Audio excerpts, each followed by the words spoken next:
ठाकुर जी बोले क्यों नजर हटना रही ना मोते, कहा बताऊं ऐसा मलूक हूं मैं, जो देख ले मुंह देखते ही रह जाए। ललता विशाखा बोली ए तू सुन, तू बात ने मत बनावे, बस जा काम को आ बाइक कर दे, हमारी सीजू को बैठा नौका में पार कर दे पल्लंग को।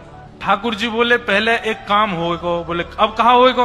बोले जो तुम्हारी श्री जी हैं इनके पामन में बड़ी धूल मिट्टी लग रही है, पहले मैं इनको साफ करूंगा। अरे भैया अकेले इनको वजन सह सके मेरी नौका, इनके पामन में धूल मिट्टी लगी है, या को वजन यदि मेरी नौका में गयो तो डूब जाएगी। ललता विशाखा बोली ये सब तो तेरे बहाने हैं, स्पर्श करवे के हम सब जाने ना है, तू सकलती पता चल लो कैसा है, लंपटता के पूरे लक्षण है तो में। ठाकुर जी बोले तो फिर ठीक है चली जाइयो, पार में जा रहा हूँ। बैठन लगे नौका। अरे ना तू तो बुरो मान जाए लाला, आजा कहा करना। बोले चरण धोऊंगो, मैं ही धोऊंगो, तुम सबरी दूर नहीं हो, अकेलो धोऊंगो। श्री जी तो पीछे हट गई, बोले मैं नहीं स्पर्श कराऊंगी याते। ललता विशाखा बोली श्री जी देखो दूर दूर तक कोई नौका नहीं है, एक ही नौका है, अब ठीक है जैसो भी है पार तो कर ही देखो। और श्यामाजू एक बार बस या की नौका में बैठ जाए हम, फिर तो या ऐसा सबक सिखाएंगी, पल्ली पार ले जा करके तो या के हाथ पाम बांध के एक एक डुक मार के जाएंगी यहाँ में, तुम चिंता मत करिए बिल्कुल। एक बार पाम धुलवाए लो। श्री जी आके खड़ी है गई। ठाकुर जी ने सुंदर एक स्थान नियुक्त किया, गड्ढा करके वहां में श्री जी को एक चरण भर दियो, जमुना जल भर के ला रहे हैं और अपने हाथन से ठाकुर जी श्री जी के चरण स्पर्श करके धो रहे हैं। किशोरी जी अपने आप को संभाल रही है। ललता विशाखा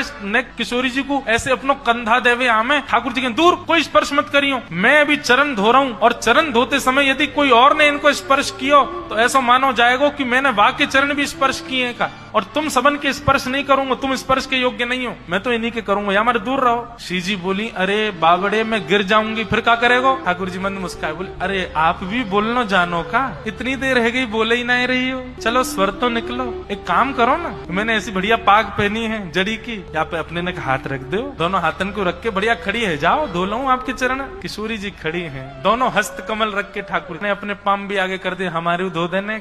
ठाकुर जी बोले तुम तो पीछे ही रहो, आ गई है बात बनाती, आओ आओ श्यामा जी आप विराजो, यहाँ में नौका में बैठो मेरी, सब लोग पीछे रहियो, कोई मत आ जाइयो, मेरी नौका डूब जाएगी नहीं तो। किशोरी जी विराज गई, ठाकुर जी बैठ गए।